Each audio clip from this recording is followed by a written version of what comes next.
Welcome back, everybody. Today we're going on a deep dive into Living the Infinite Way by Joel S. Goldsmith. We'll be drawing from excerpts to explore his ideas about, well, connecting with the divine. That's powerful stuff. It is. I think a lot of people hear infinite and maybe their mind jumps to affirmations or something. Right, manifestation. Exactly. But Goldsmith is really challenging us to go beyond that. He is. He's pointing towards like a different way of being. Yeah. Totally. And he uses this analogy to illustrate the point. It's about quenching your thirst. Oh, yeah, I love that one. Like, you can read about water, Right. you can think about it, you can even see it, but none of that will actually satisfy you. Nope, only drinking it really quenches your thirst. Exactly. And Goldsmith argues that it's the same with truth, spiritual truth. Makes sense. You can gather all the knowledge in the world, Mm-hmm. but it's only the direct experience that brings that real fulfillment. You got to live it. You can't just know about it. It makes you think, right? Like, how much time do we spend just gathering information? Yeah. Versus actually integrating it and putting it into practice. Are we really experiencing our lives, or are we just observing them from a distance? Ooh, that's a good one. So how do we bridge that gap then? Especially when it comes to something as profound as connecting with the divine. Well, Goldsmith points to meditation as a key pathway, Okay. but his approach is pretty unique. Oh, so Instead of trying to forcefully empty your mind, it's more about gently guiding it towards stillness. interesting. So what does that look like in practice? He suggests starting with a simple question, what is God? Okay. And then just allowing the insights to kind of unfold naturally from there. He even describes this release or like a click. Yeah. That happens when you reach a deeper level of awareness? Have you ever experienced that? I think so. Yeah. There have definitely been times when I've felt a shift during meditation, like Yeah. the sudden sense of peace Yes, exactly. and clarity. It's tangible. It's a tangible shift. It is. It's powerful. And Goldsmith believes we can experience these clicks, these moments of revelation. Throughout our daily lives, not just during meditation. Absolutely. It's about cultivating an awareness so we can recognize those shifts as they occur. That's fascinating. It is. So it's like they're happening all around us, Mm-hmm. but we're just not tuned in enough to notice. Yeah, we're not paying attention. Exactly. But how do we bridge that gap, between these profound inner experiences and the challenges we face in our everyday lives? I mean, how can meditation help us deal with, practical problems? Yeah, finances, relationships, all the messy stuff. Exactly. That's where Goldsmith introduces this concept he calls the power of is. Oh, yeah. That's a big one. It's about recognizing the inherent truth in the present moment. Not just hoping for things to change. Right. He sees the word is as this potent affirmation of spiritual truth. Instead of petitioning for what we want. Or affirming things we hope will be true. We're acknowledging what already exists on a spiritual level. But doesn't that sound a bit passive? Are we just accepting things as they are, even if they're difficult or painful? I think that's a common misunderstanding. Okay. Goldsmith isn't advocating for blind acceptance or resignation. So it's not about ignoring problems or pretending they don't exist. No. It's about seeing them through a different lens. Okay. When we align ourselves with the isness of God, with the truth of what already exists, we tap into this power that can transform our experience. So we're not denying the reality of our challenges. Right. But we're approaching them from a place of spiritual understanding. Exactly. And this connects to one of Goldsmith's core principles, the interconnectedness of all things. Okay. He illustrates this beautifully with the analogy of the vine and the branches. From the Gospel of John. Yeah. I love that analogy. It's so powerful. The vine representing Christ. The husbandman representing God. And us as the branches drawing sustenance from the vine. It's such a vivid image of our inherent connection to the divine source. It is. But how does this interconnectedness play out in our daily lives? Right. Especially when we feel isolated or alone in our struggles. Goldsmith would argue that those feelings of isolation actually stem from a misperception of reality. He reminds us that God isn't out there somewhere, but rather an omnipresent reality. So even when we feel alone, we're actually surrounded by this divine presence. He even quotes Psalm 139. Oh, yeah. Where the psalmist talks about God being present in all circumstances, even the darkest ones. That's comforting. Yeah. But how do we access that presence when we need it most? Yeah. Especially when doubt and fear creep in. Well, Goldsmith suggests the key is not to seek God outside of ourselves, Okay. but to acknowledge the divine presence that already exists within us. So it's a shift in perspective. It is. It's subtle but profound. That raises an interesting question then. If God is truly omnipresent, what does that mean for our fears and our sense of separation? Yeah. Are we essentially creating our own isolation? By failing to recognize this inherent connection. Yeah, It's exactly. powerful stuff to consider. It is. So if this interconnectedness is real, does that mean we can actually influence the world around us? Interesting question. Simply by changing our own awareness. Goldsmith believes so. He suggests that as we realize our connection to the vine, we become conduits for sharing God's abundance with others. So it's not just about our own spiritual growth. Right. It's about becoming channels for positive change in the world. Exactly. It's about recognizing that our inner state actually impacts the outer world. Wait, so are you saying that our thoughts and feelings have like a tangible effect on reality? He shares some interesting examples to support that idea. Oh, really? Like what? He talks about this herd of milk cows Okay. that increased their milk production by 25%. Wow. Just through someone realizing their inherent connection to the divine source. That's incredible. And he tells this story of an Arabian horse Okay. whose behavior dramatically improved. Just because the owner had this shift in consciousness. Exactly. Now, this is where things get really interesting. That's right. So we're not just talking about a feel-good philosophy here. I don't know. Goldsmith is suggesting that spiritual awareness can have a real measurable impact on the world. It can. But how does that work? Is it like some mystical energy we're tapping into? Goldsmith wouldn't necessarily frame it as like mystical energy, Okay. but rather as a recognition of the underlying unity of all things. So when we shift our consciousness, we're aligning ourselves with the spiritual laws that govern the universe. And that alignment can have ripple effects far beyond our individual experience. This raises so many questions. It does. It's about the nature of reality and the power of our own awareness. Absolutely. I think we need to pause here and let all of this sink in for a bit before we dive any further into Goldsmith's ideas. Sounds good to me. It's pretty mind-blowing to think about, like we might be more interconnected than we realize. It really is. Yeah. And that our internal state can actually influence the world around us. Yeah, exactly. It's a powerful concept, but it also raises a lot of questions. A lot of questions. One of the ideas that really stuck with me was Goldsmith's distinction between living by material law versus spiritual law.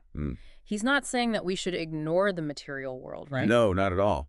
But he does encourage us to see the limitations of focusing solely on the material. Okay. When our lives are governed by what we can see and touch and control, Right. we tend to get caught in this cycle of striving and seeking. Always trying to manipulate outcomes. Right. Trying to force things to go our way. Yeah. And when that doesn't work, we feel frustrated, disappointed. Separate from the source of good. Exactly. But Goldsmith suggests that when we shift our focus to spiritual law, Okay. to the underlying principles that govern the universe, we open ourselves up to a new way of experiencing life. A way that transcends the limitations of the material world. Exactly. So instead of trying to change external circumstances, we change our inner awareness. And that shifting consciousness can then have a profound impact on our outer world. Is that what he's getting at? Precisely. So it all starts within. It does. He gives this compelling example of forgiveness to illustrate the point. Okay. He describes a man who suffered this great injustice. Through no fault of his own. Seemingly. Yeah. But Goldsmith challenges us to consider what might have been happening in that man's consciousness Okay. to attract such an experience. So it's not about blaming the victim. Not at all. Yeah. It's about recognizing that our thoughts and beliefs create our reality. So even when we feel like innocent victims, there's always something deeper going on beneath the surface. Always. Forgiveness then becomes about understanding that everyone is operating from a certain level of awareness. Including ourselves. Right. And that by releasing our judgments and resentments, we can free ourselves from these cycles of pain and suffering. Exactly. It's about shifting our perspective from seeing others as separate from us Okay. to recognizing them as part of the same divine whole. That makes a lot of sense. It does. But it's still easier said than done. It is. How do we actually forgive someone who has hurt us deeply? It's tough. That's where it gets really challenging. It does. Goldsmith suggests that true forgiveness begins with understanding that God is the soul of every individual.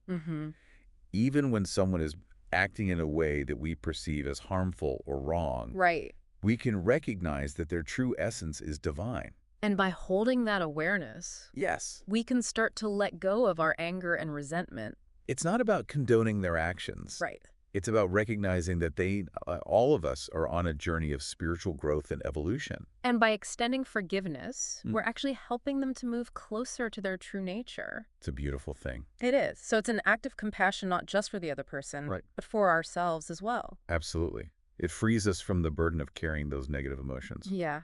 It lightens the load. It does. Okay, so we've talked about forgiveness, but what about all the other challenges we face in life? Oh, yeah. Yeah. There are plenty. Like finding fulfilling work, creating loving relationships. Experiencing abundance. Exactly. All of that stuff. Goldsmith addresses those directly. Okay. He emphasizes that true abundance doesn't come from striving or manipulating the external world. So it's not about chasing after things or trying to force outcomes? No. It comes from recognizing that all good already exists within us. Okay, I like that. He uses the example of a coconut tree. Oh, yeah. I remember that one. You can't force a coconut tree to produce coconuts by hanging them on its branches. Right. It has to come from within. Exactly. The tree's abundance comes from its inherent capacity to grow and produce. So in the same way, our abundance doesn't come from chasing after it. Right. It comes from recognizing that we're already connected to the source of all good. And from allowing that good to flow through us. Exactly. Goldsmith calls this sowing to the spirit instead of sowing to the flesh, which means focusing on the material world and its limitations. So every time we place our faith and reliance on external things, we're denying the power of the Creator within us. And by shifting our focus to the spiritual, okay, we open ourselves up to experiencing true abundance in all areas of our lives. So it's about cultivating an inner state of abundance Yes. rather than chasing external wealth or possessions. That's a key takeaway. And Goldsmith emphasizes that true abundance encompasses every aspect of our lives. Not just material wealth. Right.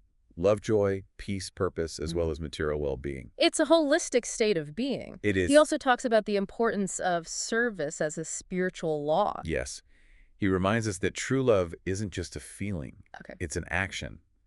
And that by serving others, we're expressing the love of God.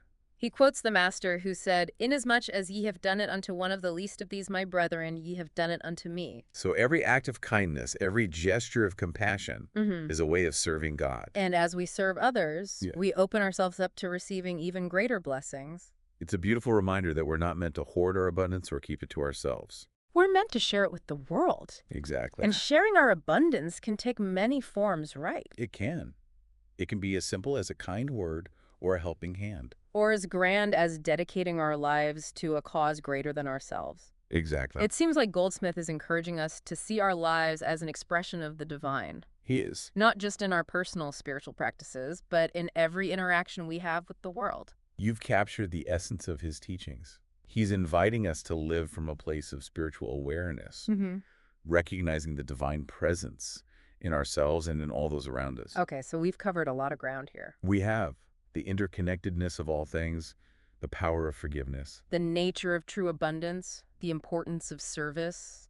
It's a lot to take in. It is. It's a profound body of work full of insights that can transform our lives. And there's one more crucial element we need to explore. Oh, yes. The power of is. We touched on it earlier, but it's worth revisiting in more depth. I'm still a bit fuzzy on that concept. What exactly does Goldsmith mean by the power of is? Well, he believes that the word is far more than just a simple verb. Okay. He sees it as a powerful affirmation of spiritual truth. So it's not just about stating facts or describing things as they are. No, it's about tapping into a deeper level of reality. He suggests that by simply recognizing that God is, we align ourselves with the ultimate reality. And from this place of alignment, all good naturally flows. It's a radical departure from traditional prayer. It is. Which often involves petitioning or pleading with God for what we want. Right. Instead, we're acknowledging that what we desire already exists on a spiritual level. And that by resting in the awareness of is,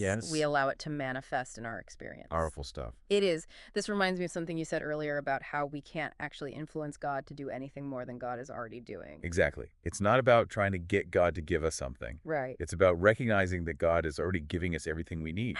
and aligning ourselves with that flow of abundance. Precisely. It's a subtle but profound shift in perspective. It is. But what does it look like in practice? Yeah. How do we actually apply this power of is in our daily lives?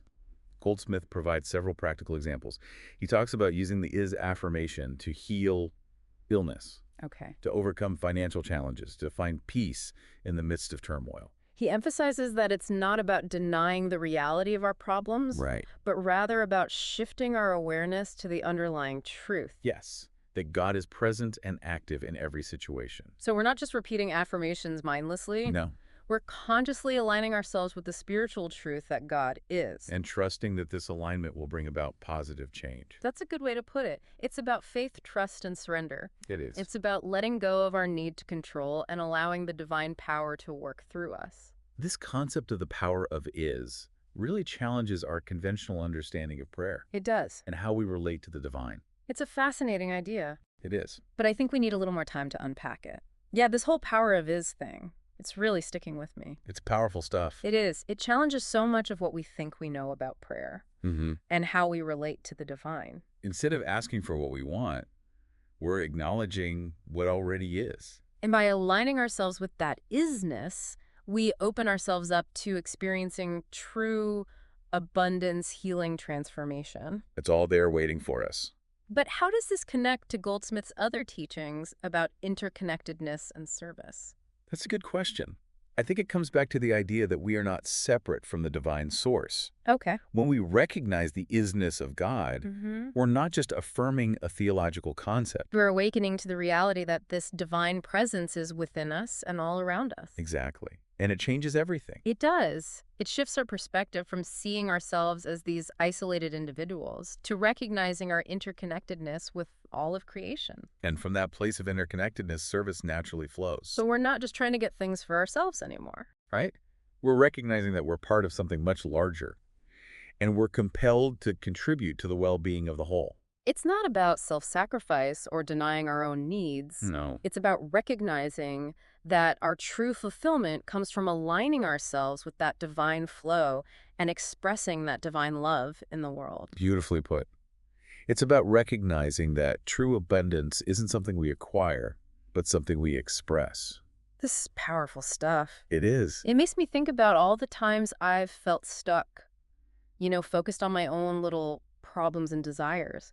What if instead of getting caught in those limited perspectives, I could tap into this isness of God Yeah. and see the world through a lens of interconnectedness and abundance? It's a profound shift, and it's available to all of us. You really think so? Goldsmith believed that this spiritual awakening isn't reserved for a select few. Okay. It's our birthright. That gives me a sense of hope and possibility that I haven't really felt before. It's powerful. It is. Like we're being invited to step into a whole new way of being in the world. A way that's grounded in love and interconnectedness. And the recognition of the divine presence within us and all around us. Goldsmith's work provides a roadmap for that journey. Yeah, it does. He offers these practical tools and insights that can help us navigate life's challenges. And tap into the transformative power of spiritual truth.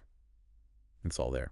So as we wrap up this deep dive into living the infinite way, what's the one key takeaway you hope listeners will walk away with? I'd say the most important thing to remember is that the kingdom of God is within you.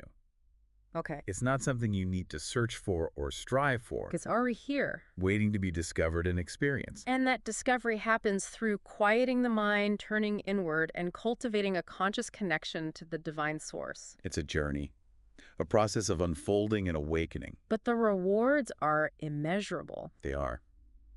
Well said. Joel S. Goldsmith's Living the Infinite Way offers a profound roadmap for anyone seeking to live a more spiritually fulfilling life. It is. It's full of timeless wisdom and practical guidance that continues to inspire and transform lives today. And perhaps the most powerful invitation is this: Okay, I'm listening. to stop seeking God outside of yourself and start recognizing the divine presence that already exists within you. That recognition can change everything. It really can. Beautiful. Well, thank you for joining us on this deep dive into living the infinite way. My pleasure. We hope it sparked some new insights and inspired you to explore these ideas further. Keep seeking, keep questioning, keep diving deep. Until next time, everybody.